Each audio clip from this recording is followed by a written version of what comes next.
All right, so today I am going to be discussing a somewhat tricky topic. I've been getting a lot of emails from women saying they're, pregnant or they have a new baby and that their partner is driving them crazy, that they cannot communicate. Communication, it really in so many ways is the cornerstone of our relationship with our partners and our children, and really so many other people in our lives, but especially those two key relationships.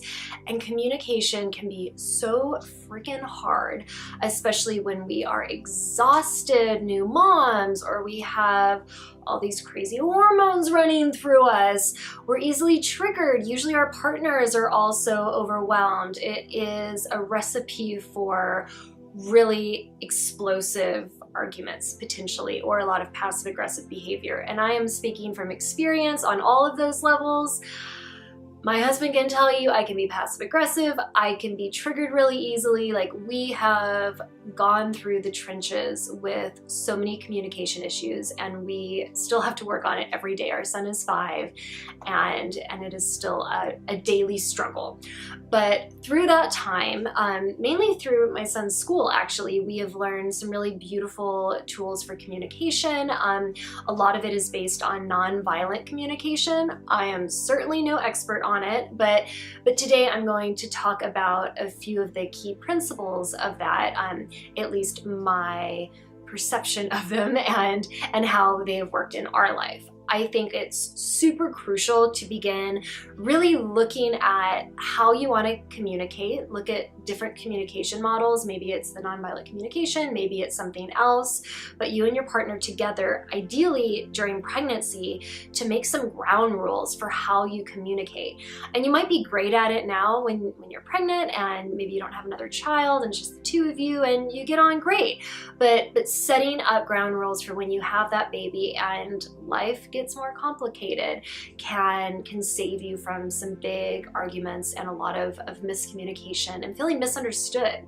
A lot of people, when we're in a relationship and it's feeling like it's going south, a big thing that I hear and I've heard myself say is, I just feel misunderstood.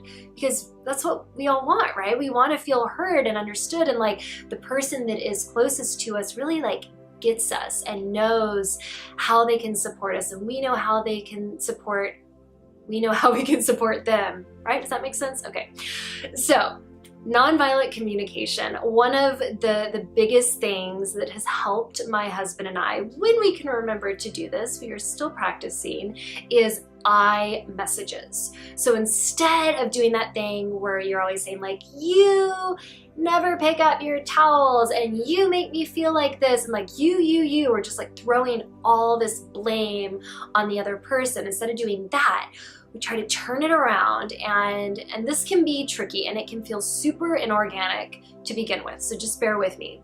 So instead of saying like, you always throw the towels on the ground, you can say, I can feel frustrated when I see those towels on the ground, and then think of something that they can do that can help you and what your need is.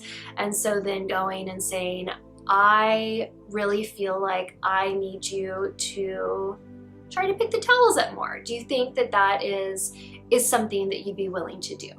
And so asking them the question, not just saying, I need you to do this and you better start doing this or your ass is grass, but to say like, is this something you're willing to do? And then it puts it on the other person, not in a aggressive or triggering way, but just saying, this is a need I have. And you can even elaborate. It's like, I would feel really supported and really heard if this is something, you would be willing to do. And then the ball's in their court, and they can say no. Or usually what happens is they receive your message and they can say, yeah, I'd be willing to do that. I hear your need and I'm willing to respect that. Usually our arguments can be bigger and trickier than some towels on the ground, but just really honing in on those I messages. Instead of saying you, focusing on how you feel And also realizing, I know this is so annoying when people say this, the whole thing about, well, nobody else can make you feel a certain way, like you make yourself feel that way. I hate when people say that to me because I know it's true. I know that even if somebody's being a huge jerk, the way I'm feeling is the way I'm allowing myself to feel. So thinking about that when you're approaching your partner about something and bringing it back to the I feel this, I need you to do this, or I desire this. Would you be willing to do this clear action? Because that's another thing with a lot of arguments. We're needing a change, but we don't quite know like what we need them to do. So trying to figure out what like clear action items are is really, really helpful. So you don't end a discussion or an argument just like, okay, did we really figure anything out? Are we in the same place as when we started? But when you can end it both agreeing to potentially engage in a new action that would be supportive of the relationship, then it's really a big win for both of you. Another big thing is pausing. Another thing that I'm super bad at.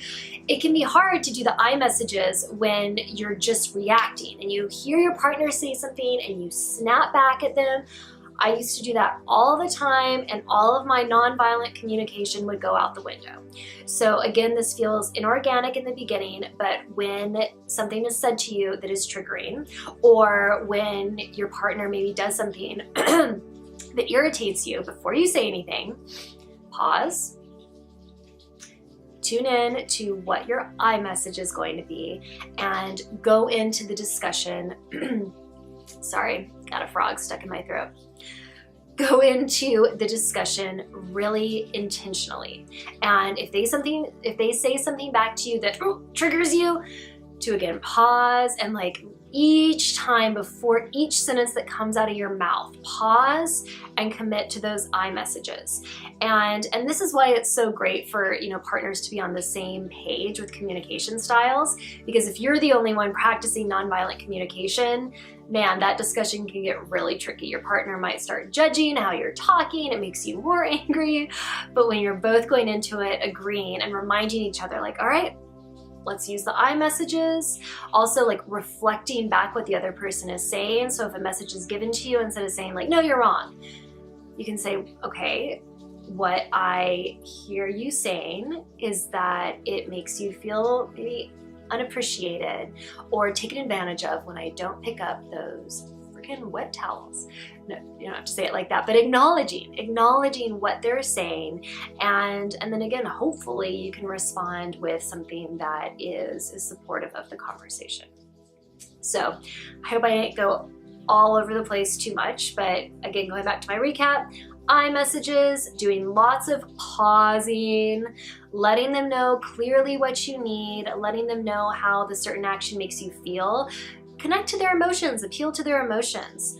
And all of this, creating this really solid foundation for communication with your partner, especially during pregnancy if you can, will then bleed over into your life as a parent. Because, oh my God, when our kids get old enough to talk, communication can get really, really tricky. But if your child sees the example of you and your partner engaging in this positive style of communication, especially during tricky discussions, then it can make your life with your child so much easier. Man, especially when they're teenagers. I remember the few times when my mom tried to do nonviolent communication with me, and I wasn't great at doing it back, but it was disarming. I was like, whoa, she's communicating in a different way, and I don't really know how to process this, but it feels good. And the few times that we practiced that, we actually had really good positive discussions. So I will stop rambling. I will let you go and look up nonviolent communication or other styles of communication that you think would resonate with you and your partner. I really encourage you to dive into this and to put in the time to develop that really solid style of positive communication. All right, so if you have any questions about this or any other questions about pregnancy, childbirth, early motherhood, go ahead and email me at the email below, and I will answer your question on this video series.